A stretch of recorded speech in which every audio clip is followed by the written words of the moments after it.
नमस्कार भाई, आप सभी को गुड इवनिंग, जय जोहार। जैसा कि आप लोगों को पता था कि आज हम लोग आने वाले हैं डीपीआई, और बहुत सारे लोग और आए थे जो हमसे पहले ही मिल के चले गए, और थोड़ा सा विलम्ब जरूर हुआ आने में।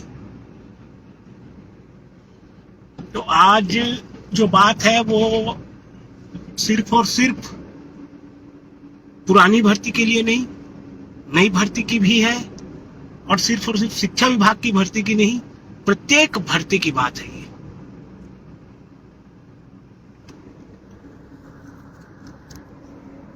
मैं आज से पहले 2-3 दिन पहले आया था, तब भी आप लोगों से कहा मैंने कि कुछ न कुछ करना पड़ेगा, आंदोलन करेंगे तो कुछ हो सकता है क्या। ये सारी बातें की थी मैंने कि आखिर क्या किया जाए। चलो मैं उल्टा कर दिया। चलो बोलो। आखिर क्या किया जाए, यही सोच रहे थे भाई हम लोग कि इस नई भर्ती को लाने के लिए प्लस पुरानी भर्ती कंप्लीट करने के लिए आखिर क्या करें। आप लोग भली भांति जानते हैं कि कम से कम 1000 को पूर्ण कराने के संबंध में हम डीपीआई का दौरा कर चुके हैं, और हर बार एक नई परेशानी आकर खड़ी हो जाती है इस भर्ती में। ना जाने कितनी परेशानियां आई, हर परेशानी को झेलते हुए, दूर करते हुए, हर पड़ाव को झेलते हुए और आगे बढ़े हैं, और लगभग अंत समय में है ये भर्ती अपने एकदम छोर में। बहुत कम लोग ही बचे हैं जिनकी ज्वाइनिंग होनी है, और कितने पोस्ट बाकी है ये तो मैं पूछ नहीं पाया, लेकिन इतना पक्का है कि अगर लिस्ट आएगी तो व्याख्याता शिक्षक, सहायक शिक्षक, व्यायाम शिक्षक सभी की आएगी। आज जो जानकारी मिली, सर ने साफ तौर पे यही कहा कि भाई नई भर्ती हो या पुरानी भर्ती, नई भर्ती भी हम निकाल देते हैं, हमारा सारा चीज तैयार है। बता रहे हैं नई भर्ती के लिए मामला सिर्फ और सिर्फ आरक्षण से रुका हुआ है। पुरानी भर्ती भी, ये जो भर्ती जो चल रही थी वो 58% आरक्षण में चल रही थी। अब विभाग 58% में भर्ती कर नहीं सकता क्योंकि हाईकोर्ट ने साफ मना कर दिया है, और 50% में इसलिए नहीं कर रहा है कि सरकार दबाव बनाएगी कि भी 50 में आप कैसे कर दिए। तो यहाँ पर विभाग भी फंसा हुआ है, और इस चक्कर में हम सबका भविष्य फंसा हुआ है।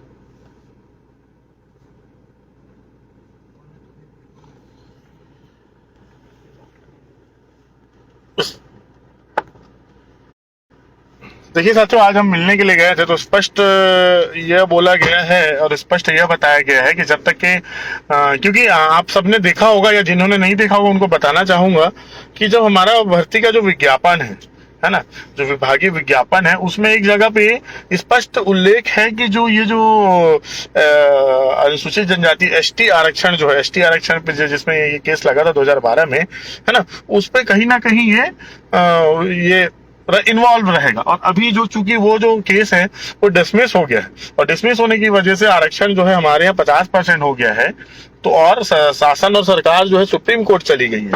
तो उस स्थिति में अभी जो है हमारे विभाग या डीपीआई का कहना है कि जब तक के सुप्रीम कोर्ट का जो मैटर है वो क्लियर नहीं हो जाता, तब तक के जो अंतिम सूची है, सहायक शिक्षक हो, चाहे शिक्षक हो, चाहे व्याख्याता की हो, पुराने भर्ती की वो या फिर जो नई भर्ती आने वाली है वो दोनों नहीं हो सकता, संभव नहीं है। तो कहीं ना कहीं साथियों, अभी जो हमको ये समझ में आ रहा है कि पुरानी भर्ती में भी बहुत ज्यादा ही वो जो 50% का जो मीटर है जो सुप्रीम कोर्ट गया है वो प्रभाव पड़ रहा है, वो प्रभावित कर रहा है हमको।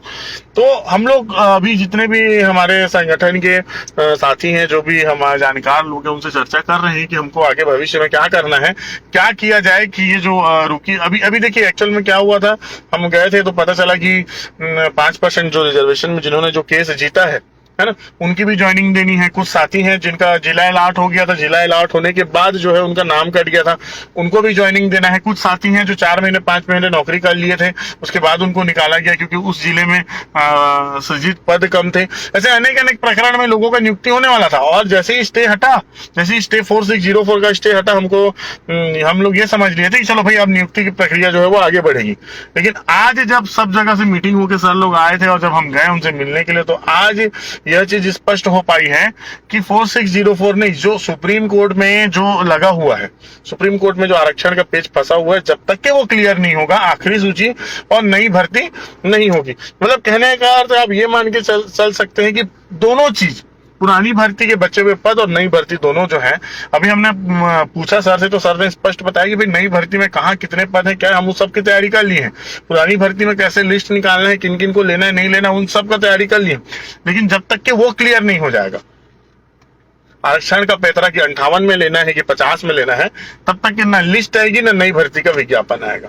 अब तो हमने आपको परेशानी तो बता दी कि भाई परेशानी ये है, अब हमको सोचना है कि इसका निराकरण क्या है। आप देख रहे हैं कि धरना स्थल इतना दूर है, धरना करने से कहीं कुछ हो रहा नहीं है, कहीं कुछ जम ही नहीं रहा है। देखिए, बताना चाहूंगा कि पुरानी भर्ती में साथी बहुत कम है, 100 150 200 लोग होंगे जिनका होना होगा, लेकिन 10,000 12,000 की नई भर्ती आने वाली है। ये सारे लोग जो है इंतजार कर रहे हैं कि कैसी नई भर्ती आए और कैसे उनकी नौकरी लगे आचार संहिता से पहले। हम भी यही चीज को चाह रहे हैं, और आने वाले 1 या 2 दिन में पूरी तरीके से चर्चा करके किस प्रकार से पुरानी भर्ती की सूचियां आए और नई भर्ती जो है वो भी। और एक और चीज मैं स्पष्ट करना चाहूंगा साथियों, बहुत सारे लोगों के दिमाग में ये चीज है। हमने एक सवाल पूछा सर से कि सर क्या पुरानी भर्ती चलती रहेगी तो क्या नई भर्ती नहीं आएगी क्या? तो उन्होंने कहा पुरानी भर्ती और नई भर्ती दोनों पैरेलल चल सकते हैं, उन दोनों का आपस में कोई सरोकार नहीं है। ऐसा कहीं पे भी नहीं है कि पुरानी भर्ती चलती रहेगी तो नई भर्ती नहीं आ सकती। आगे भैया बात करेंगे, चलो बताओ ये कुछ नया बात। तो वही बात है, तो यही बात है साथियों। अभी तक जो सार अब हमें ये मतलब मुख्य जो जानकारी मिली वो यही है कि जो सुप्रीम कोर्ट में जो आरक्षण का जो मामला फंसा हुआ है, उसकी वजह से ये भर्तियां रुकी हुई है, पुरानी भर्ती भी और नई भर्ती भी।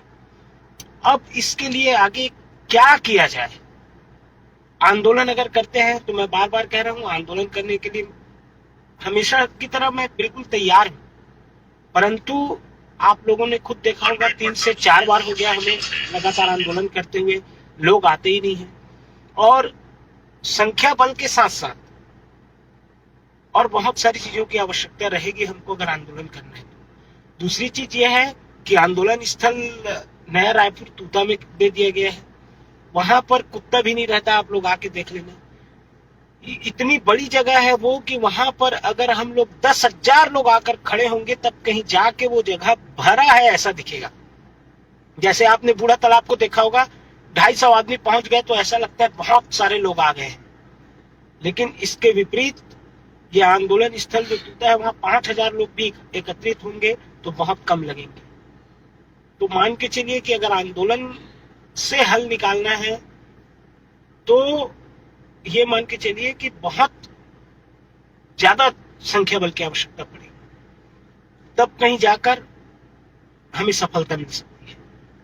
दूसरी चीज ये है कि सरकार खुद नहीं चाहती कि 50% में वो कोई भर्ती निकाले या किसी भर्ती को करे, क्योंकि उसके वोट बैंक का मामला है। सीधी और सिंपल बात, ओबीसी मतदाताओं को लुभाने के लिए सरकार ने उनको 27% आरक्षण देने का वो किया है। अब 50% आरक्षण में उनको 27 तो मिलेगा नहीं, 50% आरक्षण में उनको 14 मिलेगा, एससी को 12 मिलेगा और एसटी को मान के चलिए 14 12 26 हो गया 24%। तो कुल मिला के उनका वोट बैंक है वो प्रभावित होगा। तो सरकार तो कतई नहीं चाहेगी कि उनका वोट बैंक किसी प्रकार से प्रभावित हो। तो 50% में शायद ही माने, ऐसा मुझे लगता है। एक रास्ता ये भी दिखता है नई भर्ती के लिए, सिर्फ और सिर्फ नई भर्ती के लिए, कि अपन अच्छी खासी संख्या में अगर आकर आंदोलन करें कि भाई आरक्षण का जो मसला होना रहेगा वो बाद में देखा जाएगा, कम से कम परीक्षा आयोजित की जाए, परीक्षा लिया जाए, ये कर सकते हैं। तो इसके लिए भी मैं बार बार कह रहा हूँ, संख्या बल जो हमारे पास बिल्कुल भी नहीं है। एक रास्ता जो हमें सर ने बताया, सर ने कहा है कि आप लोग इंटरव्यून बनो, एक याचिका या जनहित याचिका हाई कोर्ट में लगाओ।